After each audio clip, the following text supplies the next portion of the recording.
Alors, je parle donc de la souffrance dans la spiritualité. Il n'y a pas d'éveil sans souffrance. Il n'y a pas d'éveil sans souffrance. Lorsque vous décidez de vous éveiller spirituellement parlant, vous avez ainsi décidé de souffrir. C'est pour ça que quand on s'éveille, on ne se plaint pas.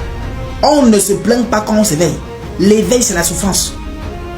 Comprenez ce que je suis en train de vous dire ici. Je prends un autre exemple simple. Vous êtes cadre d'entreprise. Vous avez les entrées financières. Tout votre vie va bien. Le jour où vous décidez de tomber dans l'éveil spirituel, l'entreprise commence à chuter.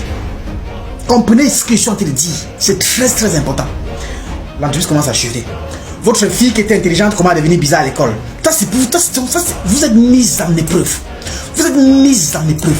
Parce qu'un ancêtre qui est dans la dimension mystico-spirituelle lumineuse doit vous tester. Il faut qu'on voit à quel niveau votre foi peut arriver. En déstabilisant tout autour de vous. Pour maintenant voir si vous allez choisir le matériel. Je vous ai déjà dit, le monde inversé veut dire démon. Les choses du monde, c'est un matériel conçu beaucoup plus pour détruire. C'est-à-dire l'entreprise, les voitures, tout ça. C'est des choses qui sont là pour te divertir. Alors, lorsque tu entres dans l'éveil, la première mission de ton ancêtre est de te couper de tout ça. Pour voir si tu as vraiment sollicité la voie spirituelle ou matérielle. Non, depuis qu'il a commencé les prières là, mes prières ne viennent plus. J'arrête ça, j'abandonne. Ok, tu es tombé. Tu es tombé. Non, depuis qu'il a commencé mon éveil, mon patron m'a chassé au travail, aussi cela. Tu es tombé. Or, en réalité, l'éveil est une préparation au succès. Et comme j'aime bien le dire, une bénédiction est gardée par une malédiction. La bénédiction est protégée par la malédiction. Écoutez, je parle français. Chaque bénédiction, n'est-ce pas, est protégée autour là par une malédiction.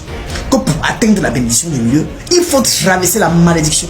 Autrement dit, le chemin du succès est rempli des épines. Au champ, dans les villages, la prune la plus bonne, le prunier qui produit les meilleures prunes ont toujours le fumier maniant en haut. On est d'accord? Il vous a dit, observez la nature. En observant la nature, vous allez comprendre comment Dieu parle. Les pruniers qui donnent les meilleures prunes au village, dans les champs. En haut de ces pruniers, il y a toujours les fumiers maniants qui vont te piquer. Quand tu manges, ça te mange. C'est comme ça. C'est pour vous dire quoi? C'est une façon par l'Éternel de communiquer à travers la nature que le chemin du succès est difficile.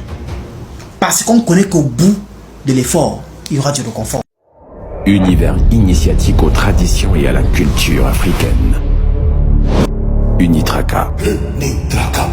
Unitraka.